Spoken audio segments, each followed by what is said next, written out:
Hi and welcome to this tutorial of how to draw a long-haired miniature dachshund in soft pastels.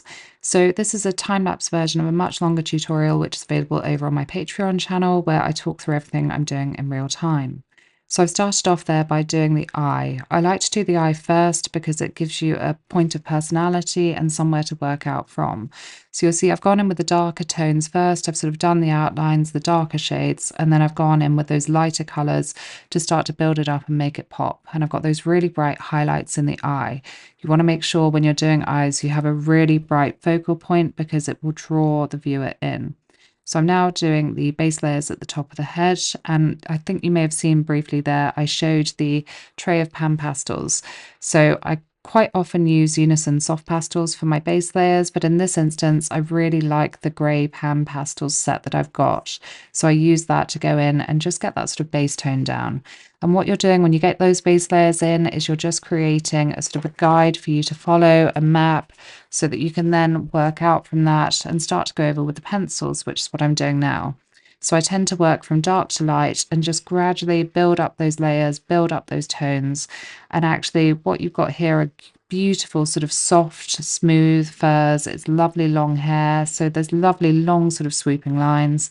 And I've got that lovely bit of golden sort of blonde mixed in with the black, which is so nice because it really makes it pop.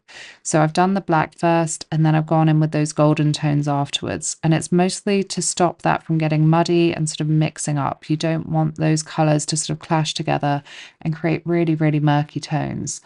So I'm going in with some light blues, some light greens, some greys, and just getting those lovely sort of highlights in. And I talk through everything that I'm doing on the Patreon channel. So I explain all the decisions I'm making when I'm picking up the different pencils or different pastels. So I'm just getting in the sort of the base layer around the face, and it's those lovely golden blonde tones. So I've used the Natural Earth Unison range mostly for this. That is my favorite go-to sort of set of soft pastels for dogs like this. Use them for pretty much every single pet portrait that I do. So I would definitely recommend getting that set of Natural Earth. So I'm just going in and I'm just going around the black bit again. So I'm getting that black tone in first, and then I will go into that with the blonde for the same reason, just so I don't end up muddying those colors. So I'm getting in those basic sort of soft details of the fur, and then I'm moving into the sort of the golden browns. And one of the things I liked the most about this reference photo is the gorgeous light that's on it, because you can really, really see how three-dimensional it is because of the light that's making that just pop off of the page. So I'm just getting in some basic sort of browny blonde, burnt orange, ochre tones, and then I can start to go over and get the highlights in. And I can use some really, really bright, vibrant yellows here because there is such a strong, lovely light shining on this that it does really, really illuminate off of the page. And that, in contrast to the darker tones that we put in part 2 and part 3 of this tutorial, just really, really make it pop. It just really does make it come together. And if you were to put this into monotone, if you put it into grayscale, you would see how three-dimensional and how real it still looks because you've got those lovely lights and darks and you've really, really picked up on where those shadows are. So that is something that's really important when you're looking at a reference photo and you're doing these sorts of portraits, is make sure you know where your light source is and make sure you follow that light source. So I've just put down a sheet of glassine, and that is to lean on just so that I don't muddy up or smudge the section that I've already done, so that I can go in and do this ear. And the reason I wanted to get the face in before I did the ear is because the face is naturally underneath those ear curls.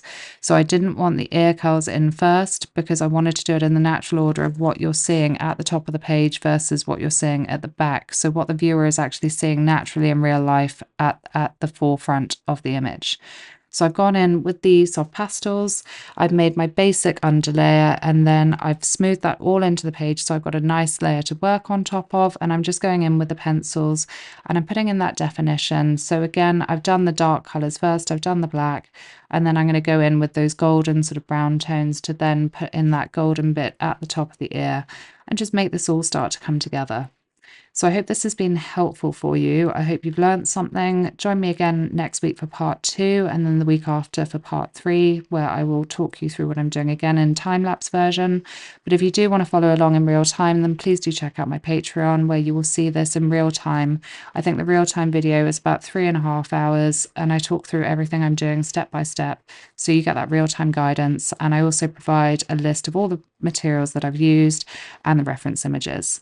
So I hope this is helpful, and I'll see you next week. Take care, guys. Bye.